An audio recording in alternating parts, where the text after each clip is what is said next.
Thank you very much. Thank you. Thank you. And a very special hello to Cpac. It's been a long time. We've loved being back, and it's hotter than ever. This place is packed. You got to see outside. They don't know what's happening. They have no idea what's happening. And a friend is here from Argentina, and a friend is here from Poland. Stand up.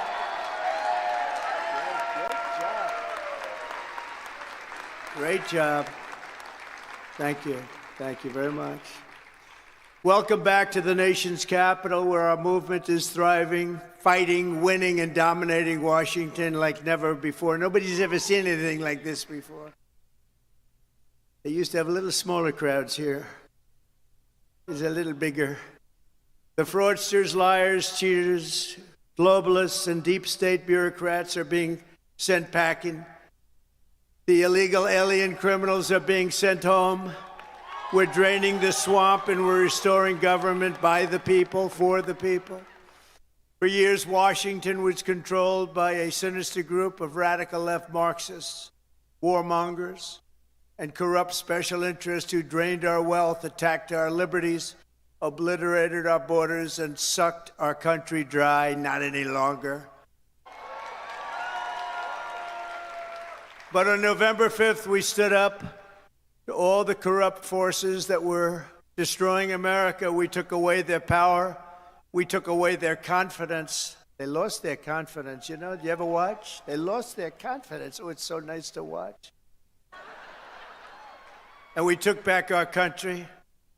And we must be doing something right, because we've got the highest poll numbers that I've ever had and that any Republican president has ever had.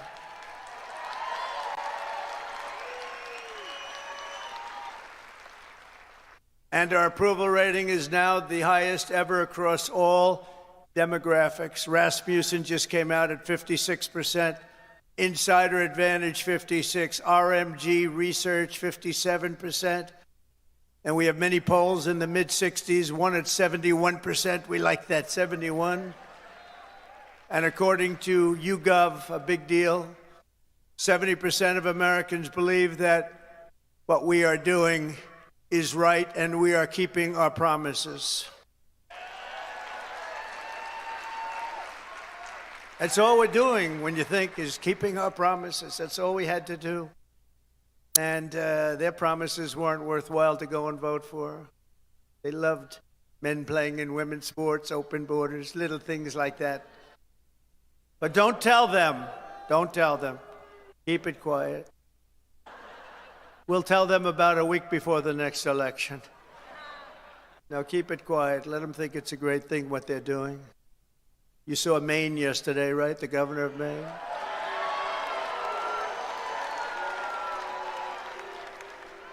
She's fighting to keep men in women's sports. You ever see what happens to a woman when a woman boxes a man who transitioned to womanhood?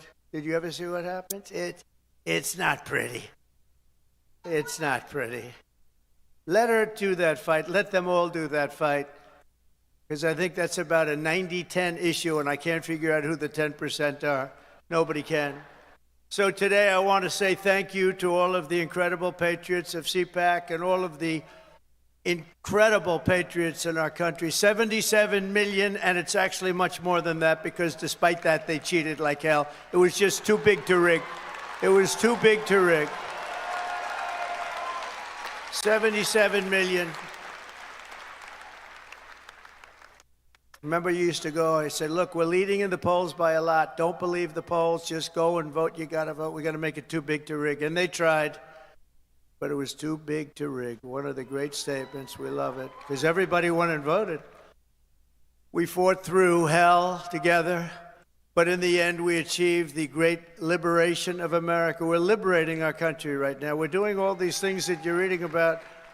We're liberating our country. I first spoke to this gathering 14 years ago. And I won your straw poll. I didn't know anything about a straw poll. They took this big straw poll, and I won by like 27 points. And I figured, you know, that's good. Maybe I should keep doing it. And I did. and I became president. Isn't that great? Who would think? Who would think?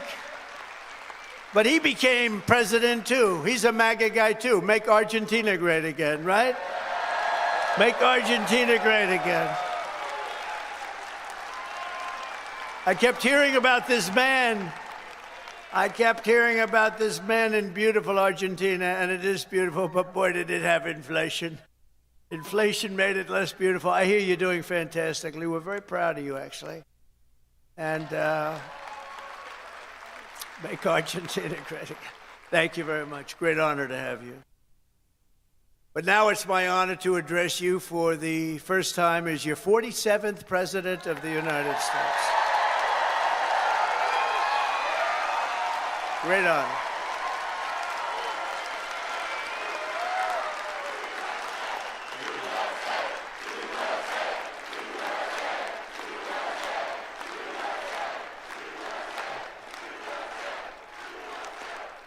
I want to begin by thanking Matt and Mercedes Schlapp for the incredible job they do, and everyone they put together. They put together an amazing team, the American Conservative Union, for organizing this event. You have some big players here. Senator Ted Cruz, Eric Schmidt, Jim Banks of Indiana. Where's Eric? Where is Eric? Is it? Hello, Eric. You can see Eric anywhere. If he's right in the back of the room, he stands up. They're all good. These are great people. Representatives Riley Moore, James Comer, Harriet Hagerman, Byron Donalds. Our great Attorney General, she's going to be great, Pam Bondi. Where's Pam? I don't know where she is. So many people. So many people. Secretary Doug Burgum. Secretary Chris Wright. Oh, he's going to get that energy out of the ground. Secretary Scott Turner. Our next ambassador to the United Nations, Elise Stefanik, who just gave a great speech, by the way. A very good friend of mine. Is this guy central casting, though? Tom Homan. Is he central casting?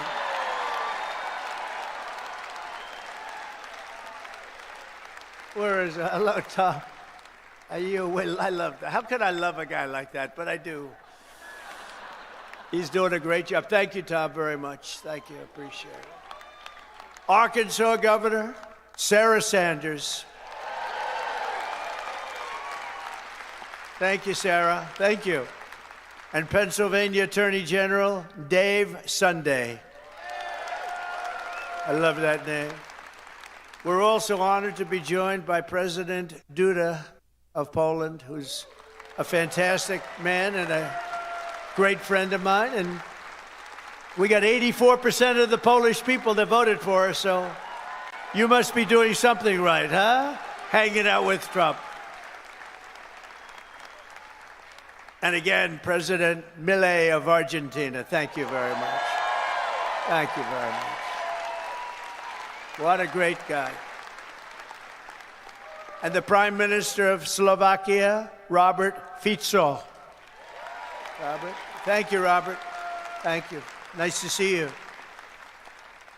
The leader of the UK Reform Party, who, by the way, did really well in that last election. I've been his friend for a long time, and I wasn't sure, am I supposed to be his friend or not? But it never mattered to me if he did well or not. I always liked him, but it's easier to like him when he got the kind of votes he got. He really took it by storm, and they say he's going to do even better this time. Nigel Farage. Where is Nigel?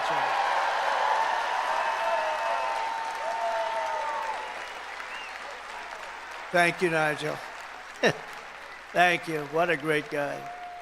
The leader of Spain's Vox Party, Santiago Abascal. Thank you, Santiago. Thank you. Thank you very much. I thought that was you. Thank you very much. Great job you're doing. And a friend of mine, Eduardo Bolsonaro of Brazil, the Chamber of Deputies. Thank you. Thank you. Say hello to your father. Thank you very much. Great family. Great gentleman and your great family. And our great First Lady, Melania, is watching us right now on television, so give her a hand. Give her a hand. Whoa.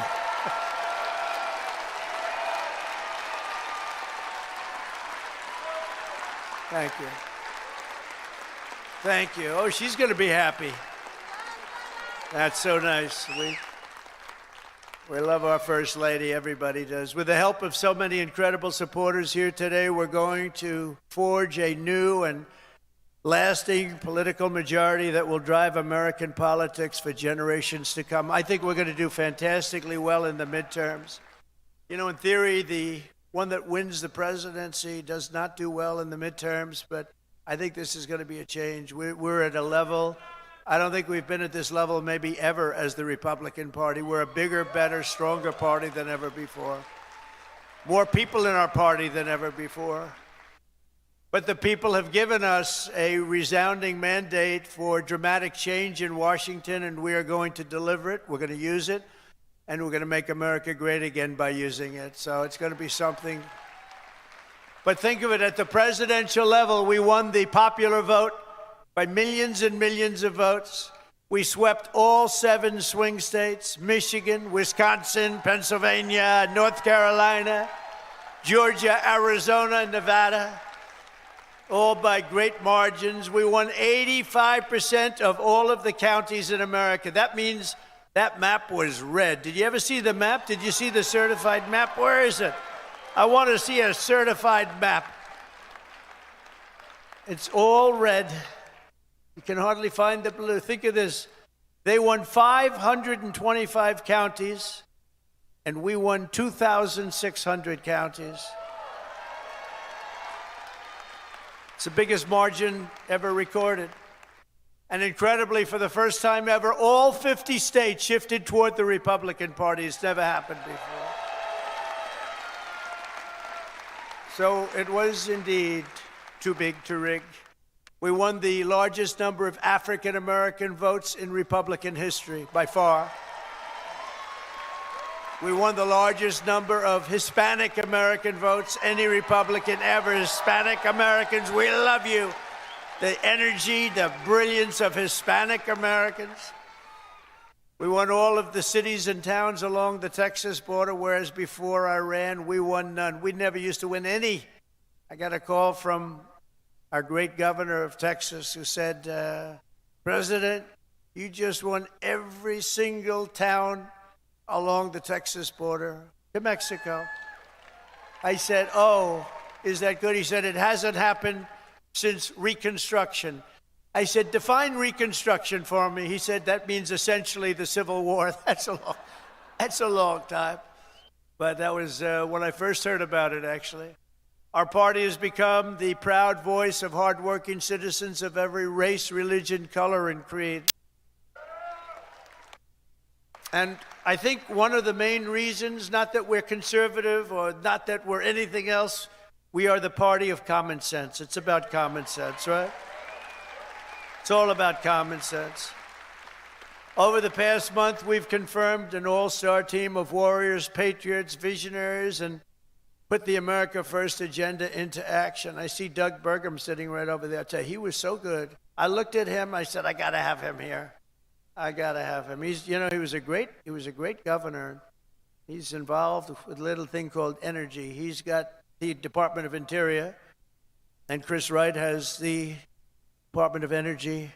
So Chris has no energy, and Doug has all of the energy. Chris has more interior, but he doesn't have. So I merged them. So now you have an energy guy, and you have the guy with all the energy, and you're going to drill, baby, drill, aren't you, huh? Drill, baby, drill. And Catherine, stand up. His wife is incredible. She is such an incredible woman. Incredible woman. You got very lucky, Doug. It's good to be successful, isn't it, Doug? She's an incredible woman. He's an incredible guy. In addition to the great cabinet secretaries we have here today. We confirm Secretary of Defense Pete Hegseth to end the woke insanity and rebuild our military. Pete is fantastic. Thank you. To stop the weaponization of federal law enforcement, I know about that, I think, better than any human being on earth. This week, we swore in a new director of the FBI, somebody that everybody wanted, Kash Patel.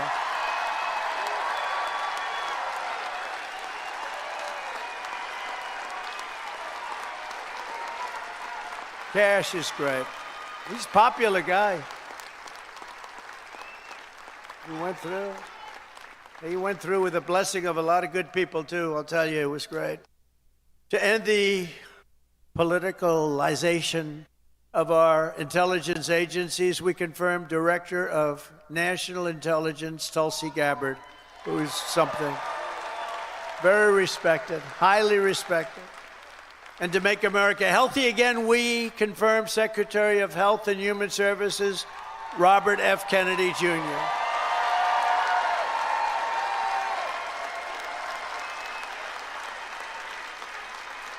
Great guy. We need him. We need him. You know, there's a number on autism as an example with children, autism. And you go back 15 years, it was from 10 to 20,000. You had like 1 in 10 to 20,000. Some say 10, some say 20, but it was in that vicinity. That's a big vicinity. Now it's 1 in 36 babies have autism. 1 in 36. Think of it. It was 1 in probably 20,000 people. Now it's 1 in 36. There's something wrong. Something's wrong, and Bobby is going to find it. Working with Dr. Oz, by the way. Working with Dr. Oz.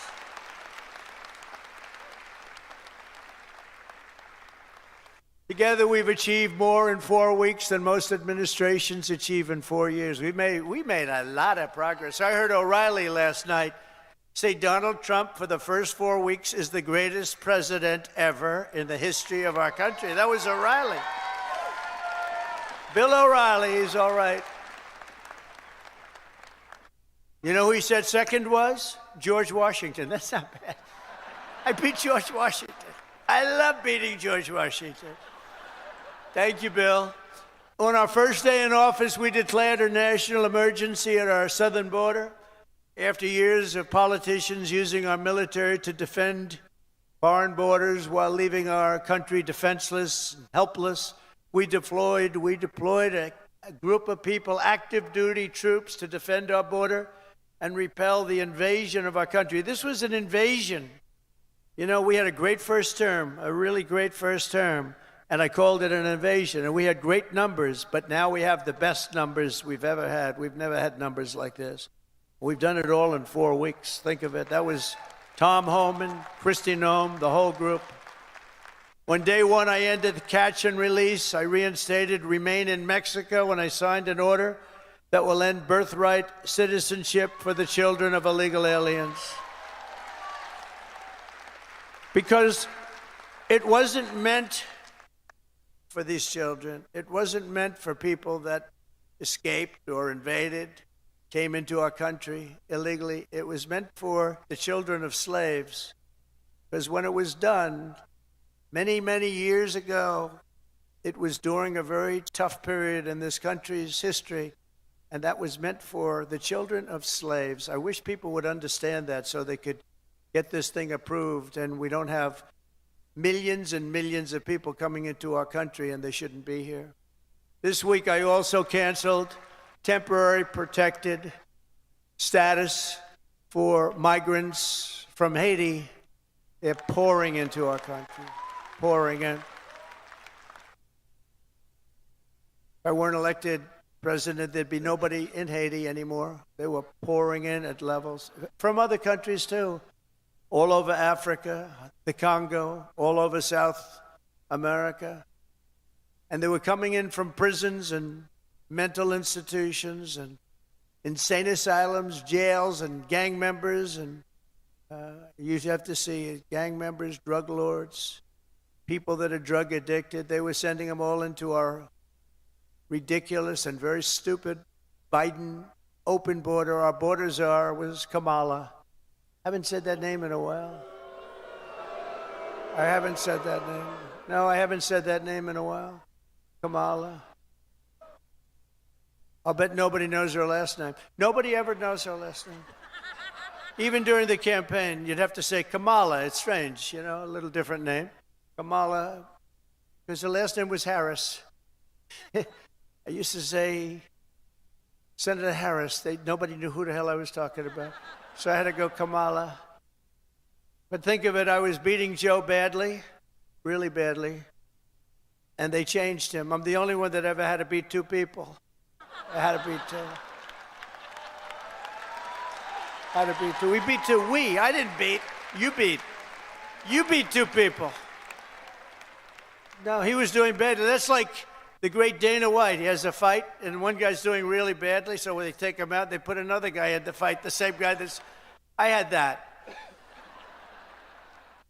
Never happened before. A lot of things we do never happened before. Do you ever notice that? We're the first in everything.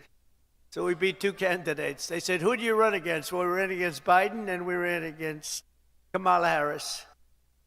But illegal border crossings now have plummeted by almost 100%. The border czar never called the border, never called the great people of the border. They have unbelievable... I called them so much they couldn't take my calls. They hated me. But then they became to love me. You know why? Because the border people want to have great borders.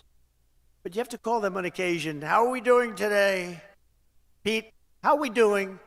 You have to call. And we called the right guys. I became friends. You know, the Border Patrol endorsed me. And these people, you have no idea. They weren't supposed to, because you're not supposed to do that.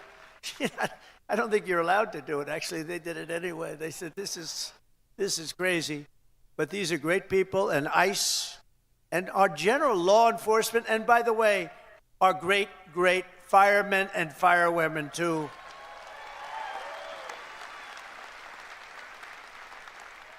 They were great. They all endorsed us. With the police, we got high 90s in terms of, and many of them were unionized, you know. We have a young lady who's right now going for the Department of Labor, and she tends to be a little bit on the slightly left of center. And everybody said, why did I do that? I said, you know why I did that? Because unions like her and labor likes her and a lot of people like her, and she's very solid, very strong, and she's going to do the right thing. But they all voted for us. They didn't vote for me, they voted for us. We got the Teamsters, we got the firefighters, we got the police, we got the auto workers, were so great. We had tremendous support, so I think it's nice to give them a person in the center, because that's what she's going to be very good, I think. But a lot of people say, why'd you do that? I said, because I want to do something nice for these people that voted for me. Oh, gee, what a great political move that was. Now they're all saying, what a great political move. No, it's all common sense. Remember that. Remember that. Sean O'Brien was fantastic. The whole group, they were great. Over the past few weeks, we've begun the largest deportation operation in American history, larger even than that of President Dwight D. Eisenhower, a very moderate man, but he was very strong on that. He didn't like people running into our country and taking over our country. I'll tell you, I had 4 years. I don't know if you had this. I couldn't stand it. Don't get angry. Donald, don't get angry, please. I couldn't stand it. Watching these people come in from jails and mental institutions and the worst criminals in the street, gang members being dropped off in buses and bussed into our country. I couldn't stand it. So I said, I'm going to run for president again. And now we don't have that problem. Now we don't have that problem anymore.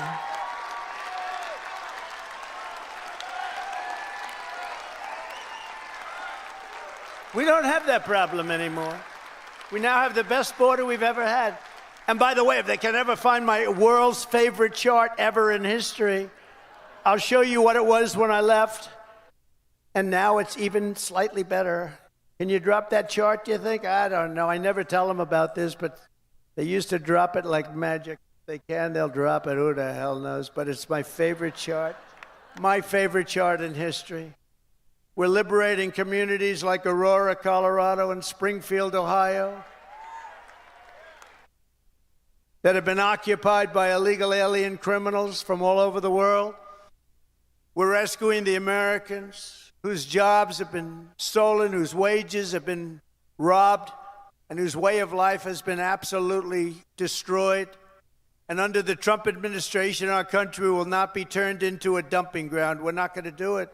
We're going to have a great country again. It's going to happen soon, a lot sooner than you think, and we're going to have so much money coming in from tariffs. Oh, you're going to say, your senators and your congressmen are going to say, please, sir, please. You're making us look so bad. We have so much money coming in. I didn't know this was going to happen. Please don't do this to us. We look very bad. But they're great. They're doing well. I tell you, the Republican senators they're sticking together. The Republican congressmen and women are sticking together. Every once in a while, you have one that wants a little action or something. I don't know what it is. It's so sad to see. I just hate to see it. I hate to see it, but they're sticking together. One thing about the Democrats, they have rotten, horrible policy, the worst policy in history, but they stick together. We have great policy, but sometimes they don't stick, but they've been sticking for us. They've been sticking. And I think the speaker and the leader have done a fantastic job. That's Thune and Johnson, and I think they've done, two guys really working hard and they're really doing a great job. But we have a lot to stick with. We have a lot to stick together for, because what we've done has never been done before. Nobody's ever seen anything like this, and nobody's ever seen 4 weeks like we've had, especially the 4 weeks, the first 4 weeks. You know, that's like if you golf, when you sink that first 4-footer in the first hole, it gives you confidence on the next hole. You sink another one. Now you go into that third hole and you can't, and by the time you get to the fifth hole, you feel you can't miss, right? Like a baseball player, he gets up and he hits our first one, and then the second at bat, he hits that one. And, you know, and we have great confidence. And they've lost their confidence, as I said. They really lost their confidence. I watched them. They're really screwed up. I watched this MSNBC, which is a threat to democracy, actually. They're stone cold mean, but they're stuttering. They're all screwed up. They're all mentally screwed up. They don't know what. Their ratings have gone down the tubes. I don't even talk about CNN. CNN's sort of like, I don't know. They're pathetic, actually. But MSNBC was mean. Their ratings are absolutely down. This Rachel Maddow, what does she have? She's got nothing. Nothing. She took a sabbatical where she worked 1 day a week. They paid her a lot of money. She gets no ratings. I should go against her in the ratings, because I'll tell you, she gets no ratings. All she does is to talk about Trump, Trump, Trump, Trump, Trump. All different subjects, Trump this, Trump that. But these people are really, I mean, they lie. They shouldn't be allowed to lie every night. They are really a vehicle of the Democrat Party. They should be paying. Is that Gordon? Yes, is that Gordon? The great Gordon Chang? Is that Gordon? Stand up, Gordon. Wow. We have everybody here today. Thank you very much. How am I doing on China? Am I doing good? Am I doing good on China? Tell you one thing, nobody's ever done like I've done on China. Nobody ever let people know what was happening with respect to China. And I happen to like President Xi, and I have tremendous respect for the people of China, love the people of China. But we've been treated very unfairly by China and many other countries. And we're not being unfairly treated anymore. We had that down to a science in the first term, and then they lost it. You know, we lost over $1 trillion to China this last year under Biden, Crooked Joe Biden. What do we like better, Crooked Joe or Sleepy Joe? Ready? Ready? Crooked Joe or Sleepy? Ready? Crooked Joe. Sleepy Joe. Got to stay with Crooked. He had one ability that I didn't have. He could do something that I couldn't do. I don't say that because he was a horrible golfer. Remember, he challenged me during the debate to a golf match? He said, I'm a 6 handicap. I said, you're not a 36 handicap. He said he's a 6. And then he said, well, I'm 8. Remember? I said, that was quick. Picked up 2 strokes. He said, no, I'm an 8. But he's not a 36 handicap. But he had one ability that was amazing. He could go with cameras on him, television, fake news on him, probably because he knows they wouldn't cover it badly. You know, they covered him as well as you can cover him. How the hell can you cover the guy well? But he had this incredible ability. He could barely walk in the sand. Somebody thought he looked great in a bathing suit. And he'd walk in the sand pulling a thing that weighed about 6 ounces. You know those aluminum? See, aluminum's very good. A child, it's meant for children and very old people to lift, right? So he would put it down, and he'd put it down, and he'd fall into it, and he'd immediately fall asleep in front of the media. I could never do that. That's the only thing. That's the only thing. I could never do it. No, he was Sleepy Joe, but he was crooked as hell. You know, there's no question. He was a sleepy, crooked guy. Terrible, terrible president. He was the worst president in the history of our country. I don't care, I'll say it. Jimmy Carter passed away recently, and he passed away a happy man. He was a happy man when he passed away because he said that it's not even close. Joe was the worst, and believe me, I have to clean up the mess. I'm cleaning up the mess, and it is a mess on the border with inflation. To go over every single thing he touched turned to shit, okay? Everything. It's true.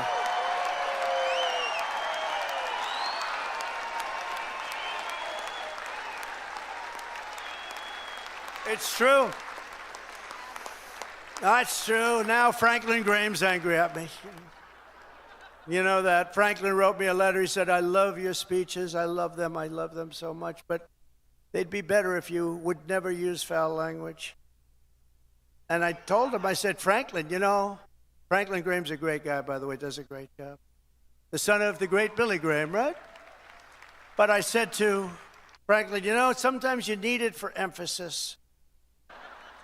And he said, no, they'd be even better if you wouldn't use any bad language. That's not really a terrible word, you know. But that's a much more appropriate word, a better. What word would I use to describe? What word could I use?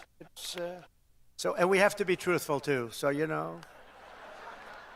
All countries are now taking their illegal aliens back, even those that stated strongly, we will never take them back. Don't ever send them to us.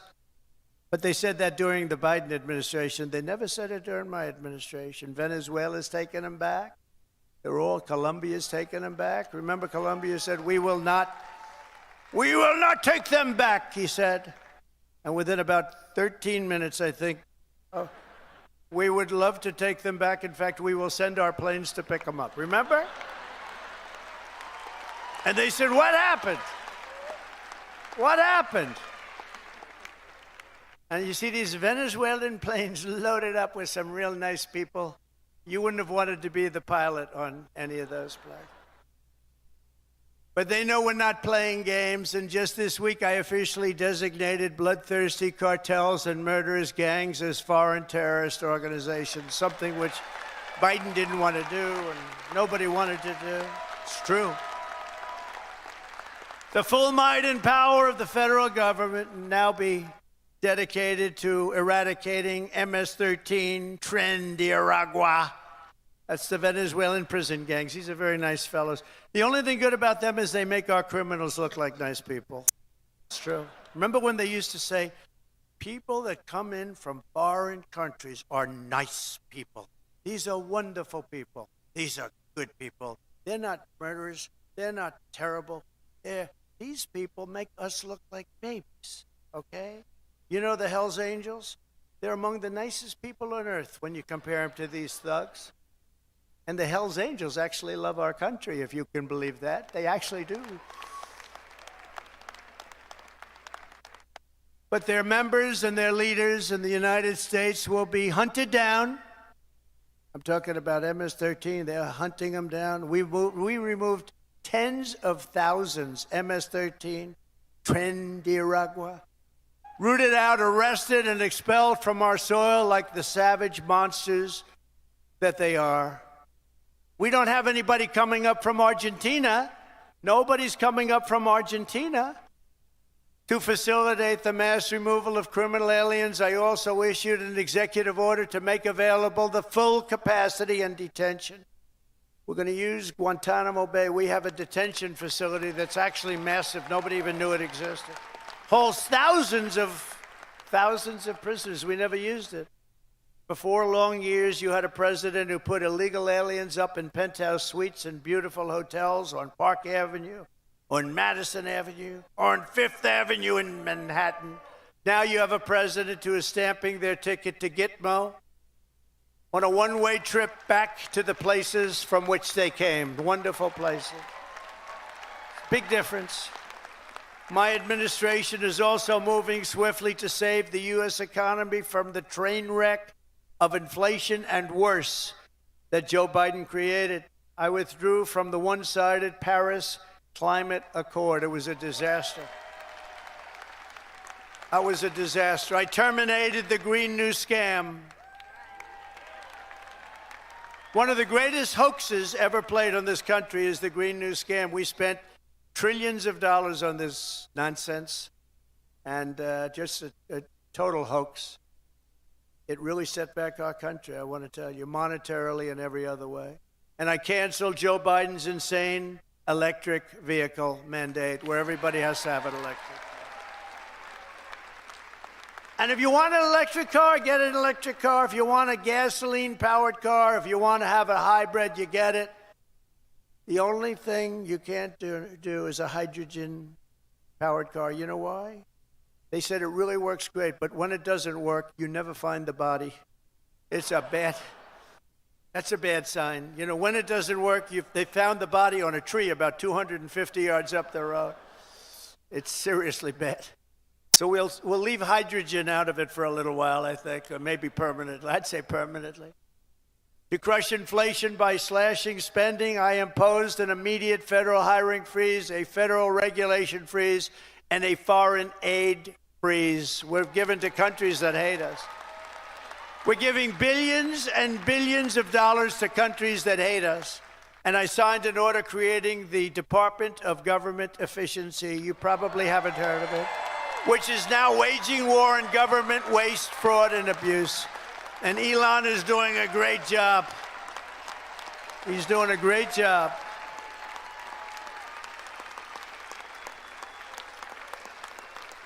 We love Elon, don't we? It's that guy, he's a character. With his son X. We love X. He's the only one can get away. His son's really named X.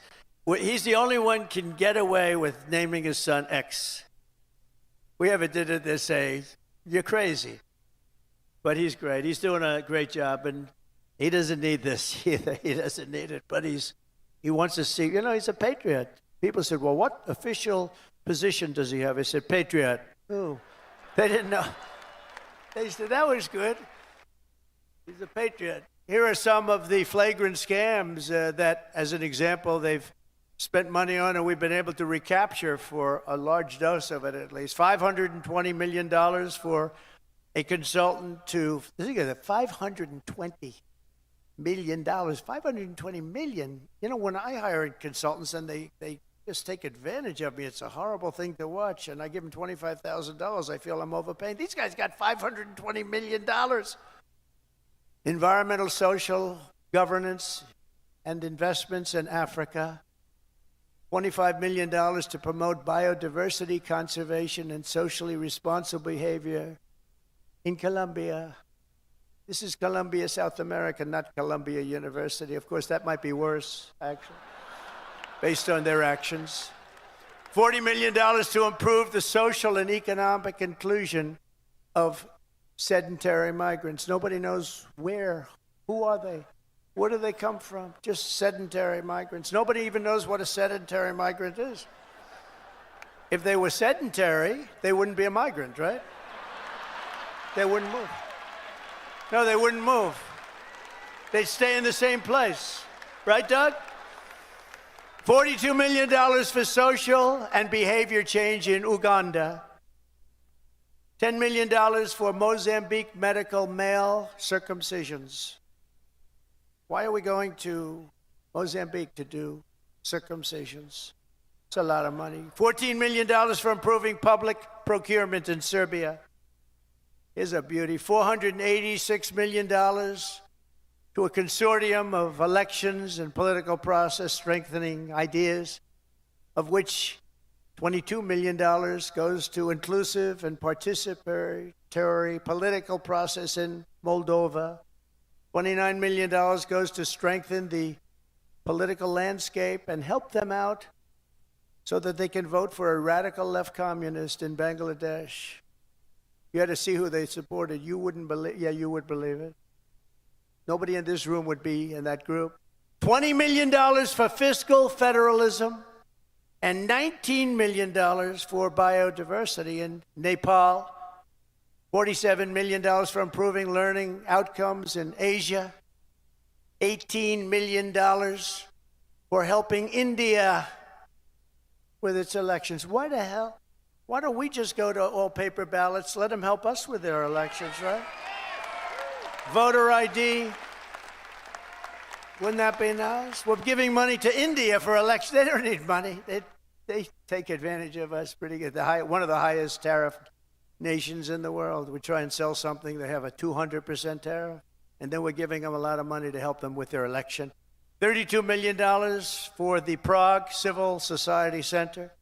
$14 million for social cohesion in Liberia. $9.7 million to develop a cohort Cambodian youth with enterprise-driven skills.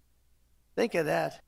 Millions of dollars for sex change operations in Guatemala. $20 million for Sesame Street in Iraq. They put on a little play on the street. $20 million! You could do it on Broadway and have $19 million left over. No, it's a scam. They get kickbacks and all sorts of things.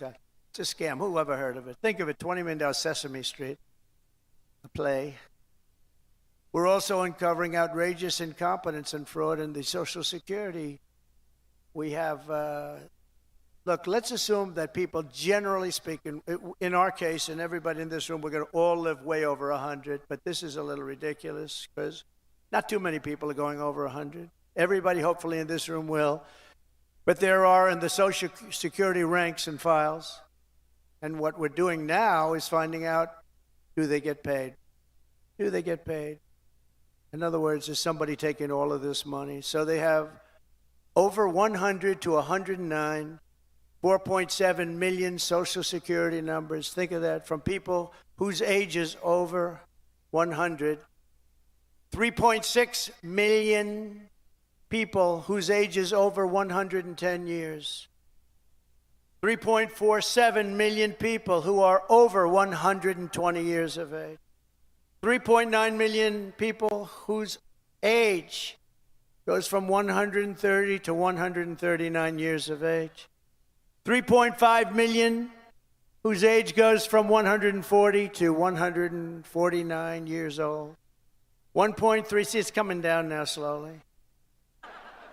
No, it's all a scam. The whole thing is a scam. 1.3 million people, 1.3 who are over 150 years of age. And over 130,000 people are listed on our Social Security rolls as over 160 years of age. Now the final is at 1,039, so now we're down into reasonable numbers. 1,039 people are listed between the ages of 220 years old to 229. And we have one person who's listed at 241 years of age. And we have one person listed at 360 years of age, an all-time record, and our country's 250 years old. So that person's substantially older than our country. Under our administration, there will be no tolerance for Social Security fraud. We will not allow anyone to cheat our seniors, and those who will do that will be prosecuted by Pam, Bondi, and others. We are also going to Fort Knox. I'm going to go with Elon. And would anybody like to join us? Because we want to see if the gold is still there. We want to see. Wouldn't that be terrible? We open up this Fort Knox. It's just solid granite that's 5 feet thick. The front door, you need 6 musclemen to open it up. I don't even think they have windows. Wouldn't that be terrible if we opened it up and there was no gold there? So we're going to open those doors. We're going to take a look. And if there's 27 tons of gold, we'll be very happy. I don't know how the hell we're going to measure it, but that's okay. We want to see lots of nice, beautiful, shiny gold in Fort Knox. Don't be totally surprised. We open the door, we'll say, there's nothing here. They stole this too. Now, we have a very corrupt group of people in this country, and we're finding them out. We're removing all of the unnecessary, incompetent, and corrupt bureaucrats from the federal workforce. That's what we're doing. And under the buyouts, we offered federal employees more than 75,000 federal bureaucrats, think of that, have voluntarily agreed to surrender their taxpayer-funded jobs. We want to make government smaller, more efficient. We want to keep the best people, and we're not going to keep the worst people. And, you know, we're doing another thing. If they don't report for work, we're firing them. In other words, you have to go to office. Right? Right? Look at her. If you don't report to work, you know, that's another scam. You know, who the hell, if I'm staying home, I'm going to, let's see, my golf handicap would get down to very low number. You'd be shocked if I told you the real number. But I would be so good, I'd try and get on tour. I would be so good. I'd call up, I'd say, listen, I'm really working here. Where are my clubs? Where are my clubs? Either that or, in many cases, they have second jobs while they're getting paid by us. So one of the reasons they're leaving is because they don't want to have to show that.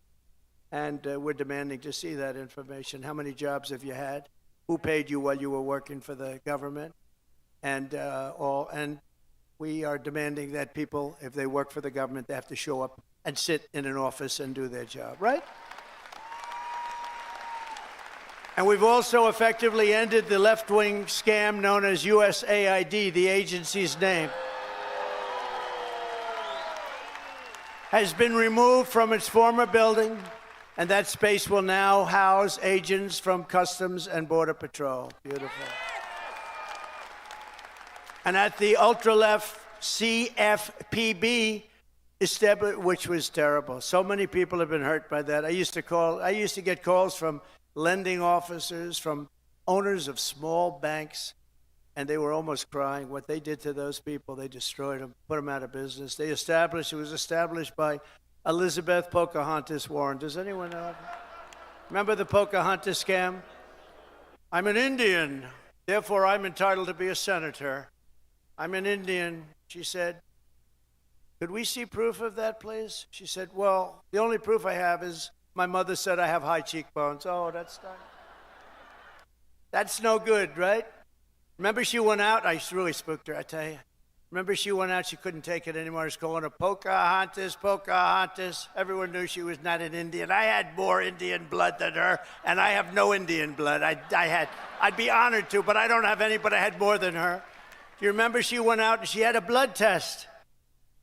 And it came back and she was so happy because it said 1,024th. That means everybody in this room had more than her. But because there was even a scant, in other words, 1 million years ago, something could have happened. And she was so happy that she released it and she got killed. That was the end of her presidential career. She does not like me very much. But she's a very angry person. Do you notice the way she is? She's always screaming, and she's crazy. These people are crazy. The radical left is meaner. I don't know what it is, Doug. They're meaner than us, aren't they? We're like normal people.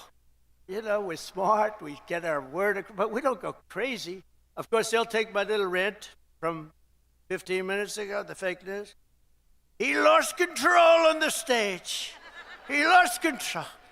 And they'll have me screaming, having to do with Franklin, poor Franklin. He lost control of the stage. Oh, these people are bad. They are really sick, too. I don't get it. You know, you think they'd want to love our country. They have no ratings anymore. Nobody listens to them. Nobody believes the fake New York Times. Washington Post is doing no business. They're losing all their business. Nobody believes them. But we've escorted the radical left bureaucrats out of the building and locked the doors behind them. We've gotten rid of thousands. I withdrew the United States from the corrupt World Health Organization. I withdrew from the anti-Semitic UN Human Rights Council. The council is horrible, and I withdrew from the terror-supporting UN Relief and Works Agency. The UN has such great potential, but not the way it's run now. It's terrible the way it's run now. We stopped all taxpayer money to these corrupt institutions. And by the way, just so, because who the hell knows, we got to talk about something very important. The war between Russia and Ukraine. People are being killed, mostly young men, mostly Russian and Ukrainian men, at levels you've never seen before. Thousands of people a week. And I've spoken to President Putin, and I think that thing is going to end. It's got to end. It's a horrible, horrible thing to watch. I'm dealing with President Zelensky. I'm dealing with President Putin.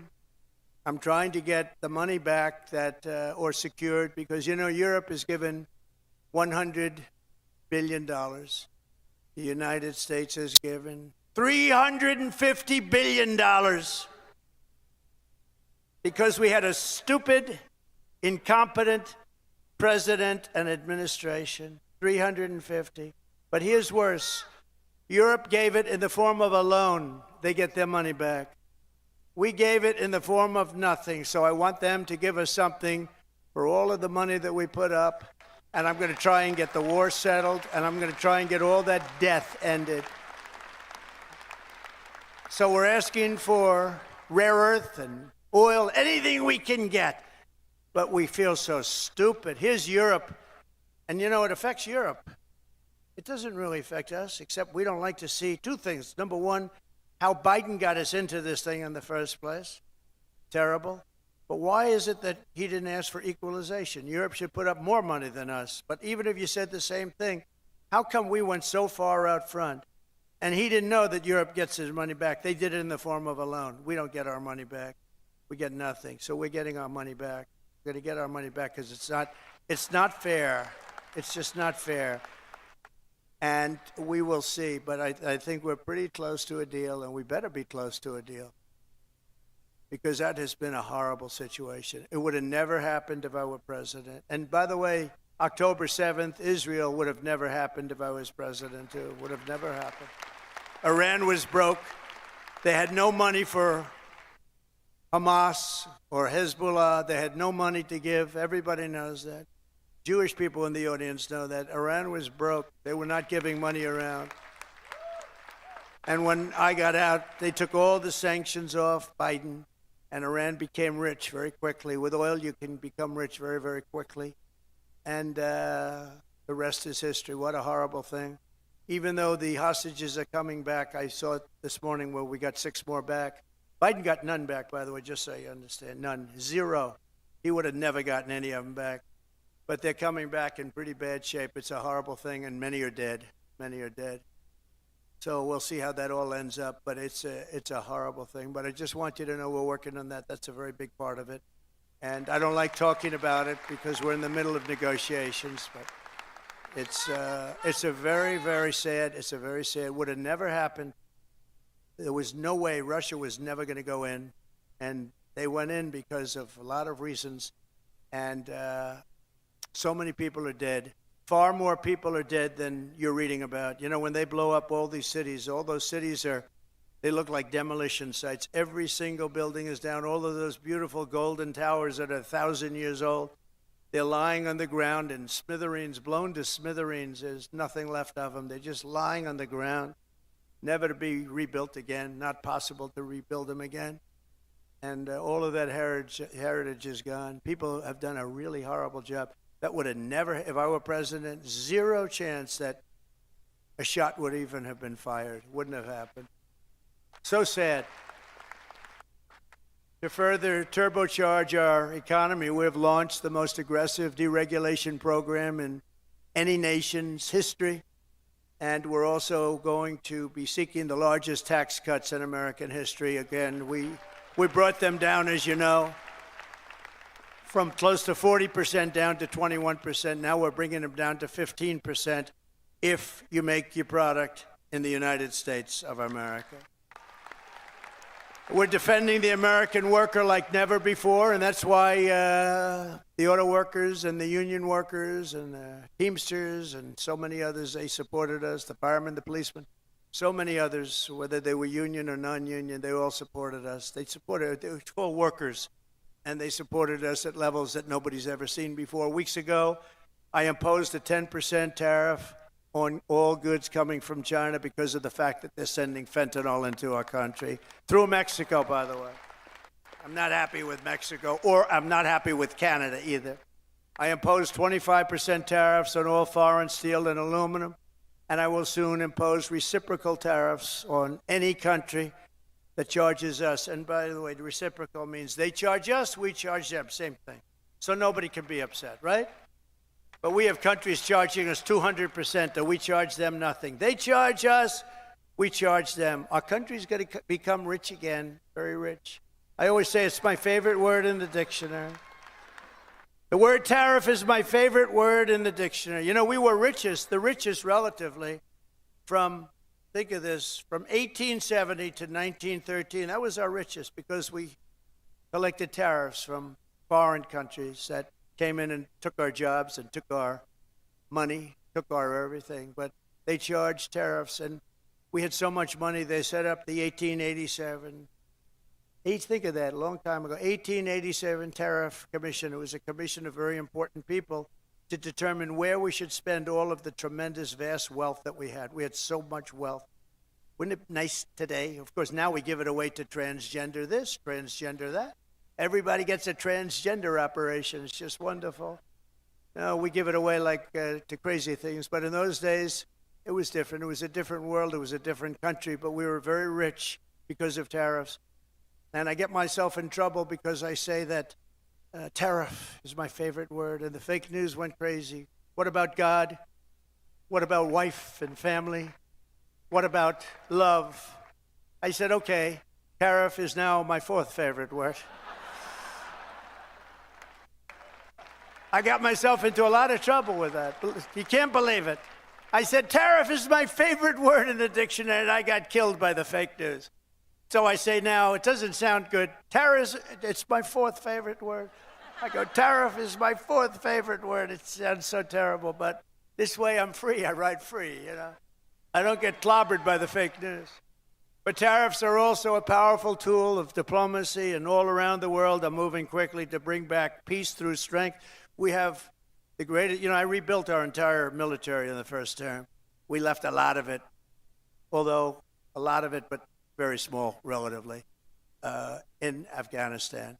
The Taliban has it. They have their parade every year where they take our military vehicles and run them up some little street, and like it's their form of a military parade, and it makes me angry when I see that. Angry.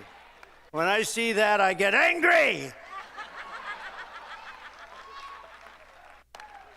We give them, I don't think anyone knows this, we give Afghanistan about $2 or $2.5 billion a year. Do you know that? For aid. We need aid ourselves. And I'm going to go back, and I told them yesterday, I want to look at it, but if we're going to give them money, it's okay. But I want them to give us back our military equipment that they have. They're selling it. Doug, would you take that, please? All right? Write something up. No, I want them to give back. If we're going to give them that kind of money, let them give back the military equipment, which they have. They have tanks and trucks and guns and goggles. They have goggles. They have night goggles, better than we have. Brand new right out of the box. It's unbelievable. So I want to do that, and I want if we're going to pay him, I want to get that equipment back, okay? Doug can do it. He's one of the guys. He's a business guy. To him, he's sitting there saying, how the hell did this ever happen, right? Can you believe it? We give them billions of dollars, and we gave them our military equipment. Just tremendous numbers of billions of dollars worth of military, billions and billions. We have a ceasefire in Gaza, and we're joined today by several survivors of the captivity under Hamas, including Noah Argamani and Ilana Gretufsky.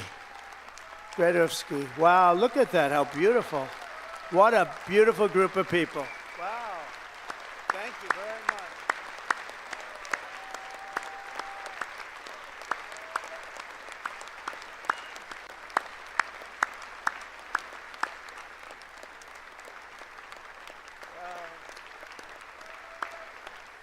Thank you very much.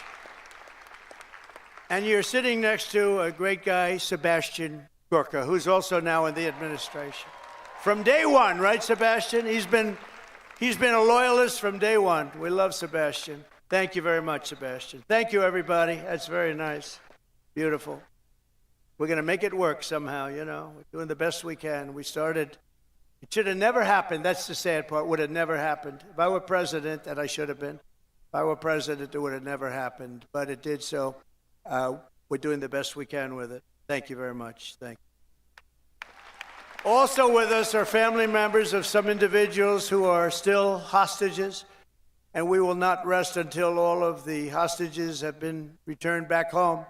Some of them are coming home in very bad condition, and some of them are coming home only as bodies. They're dead.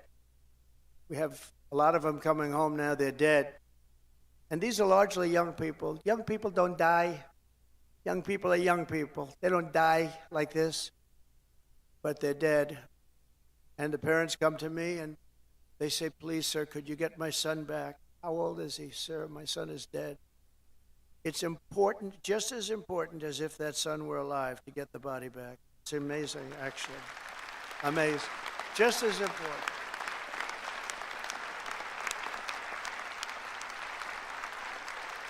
Thank you.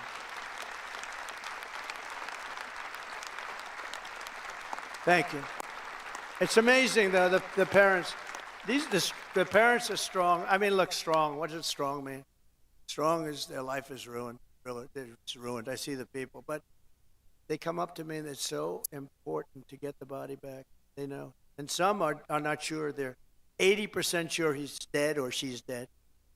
But they have that little glimmer of hope, and I say, let them have that hope, right? Let them have that hope. But getting the body back is just as important as getting the son back healthy or the daughter back healthy. It's amazing to see when I see the level of intensity and love and sorrow and tragedy.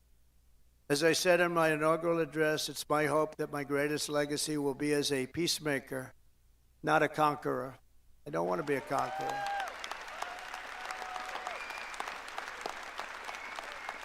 Under the Trump administration, every day brings more good news for America. I've ended all of the so-called diversity, equity, and inclusion programs across the entire federal government and the private sector, and notified every single government DEI officer that their job has been deleted. They're gone. They're fired. You're fired. Get out. You're fired. I made it the official policy of the United States government that there are only two genders, male and female. That was easy.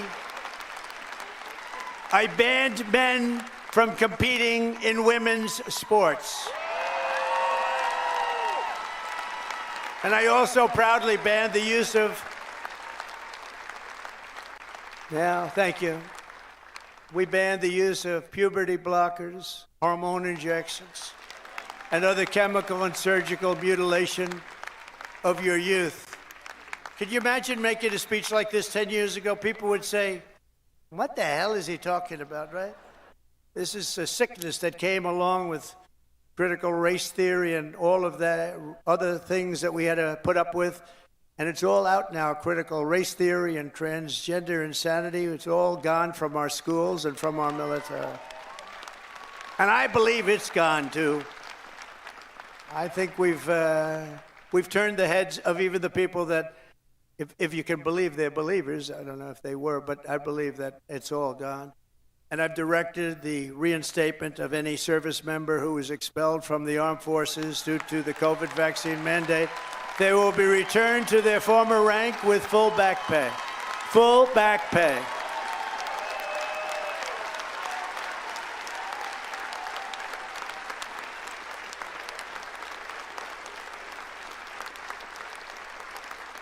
I banned government censorship from your voices and brought back free speech in America. We have free speech. We didn't have free speech. We do have it now, actually.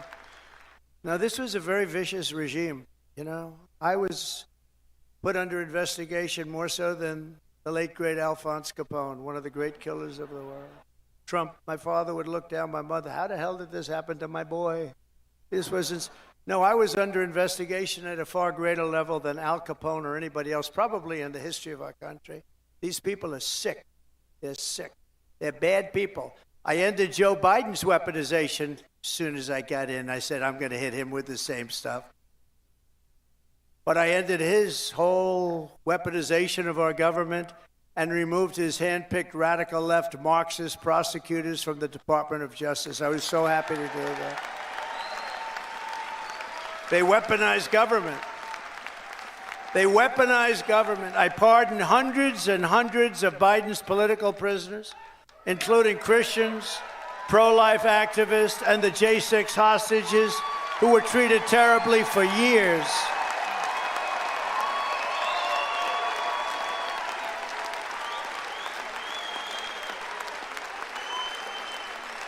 We even got rid of people like Pete Buttigieg, who did the worst job of anybody in the history of transportation.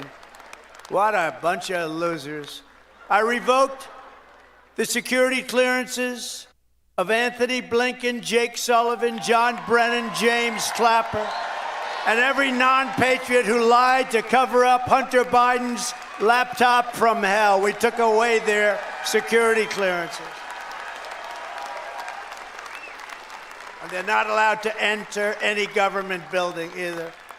I also revoked Joe Biden's security clearances, the Biden crime family security clearances, and they'll no longer be allowed to access state secrets while selling themselves all around the world. Oh, well. Now, these were bad people. These were bad people. And I do that because this should never be allowed to happen again. What happened to me in this administration, what happened on J6, what happened on all of the things they did that were so bad, should never, ever be allowed to happen again. And on a friendlier note, I renamed the Gulf of Mexico the Gulf of America.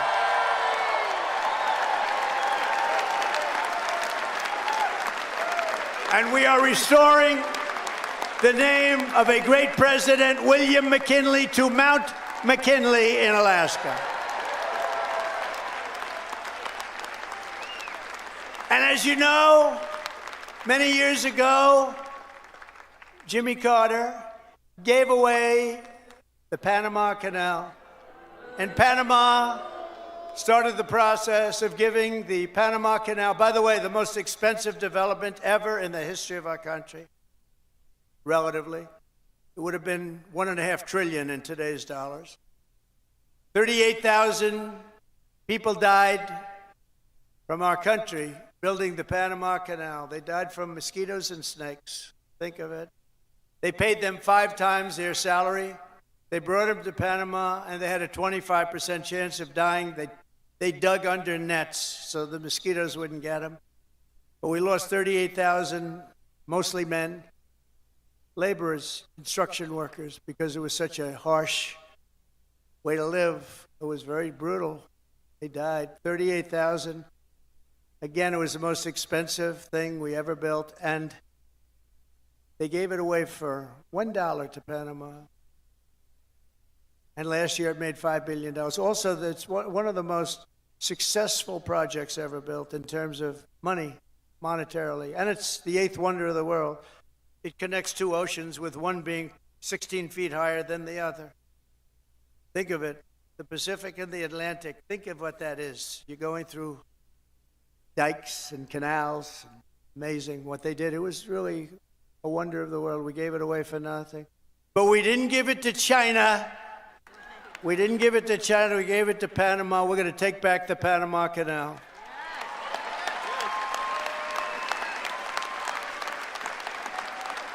In a matter of weeks, we have restored America's pride, America's confidence, and America's spirit. According to a brand new poll from Rasmussen, the number of Americans who believe we are on the right track now exceeds the number who think we're on the wrong track. This is the first time in 23 years. That's hard to believe.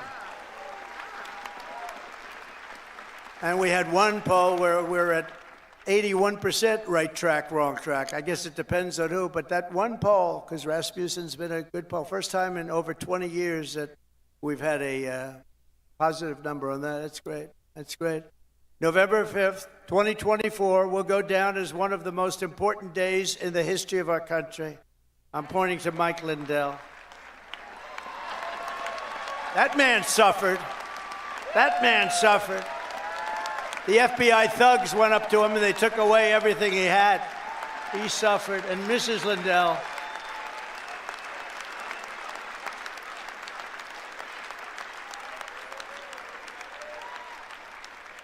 was a great guy. They went after him. It was just terrible. This was a vicious weaponization of your government.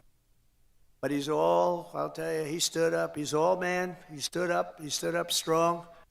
And nothing was going to faze him. And I want to thank you on behalf of everybody, Mike. You put up with a tremendous amount. And he never changed his mind. He said that election of 2020 was rigged.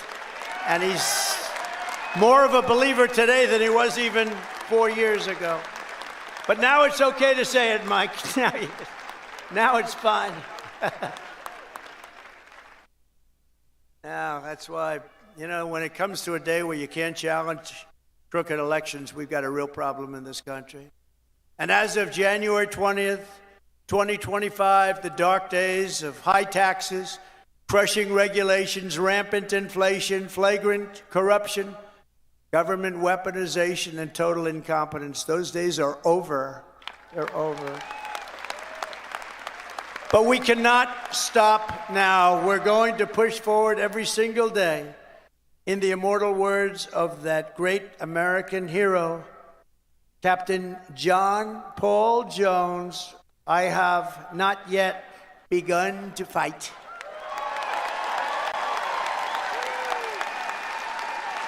And neither have you.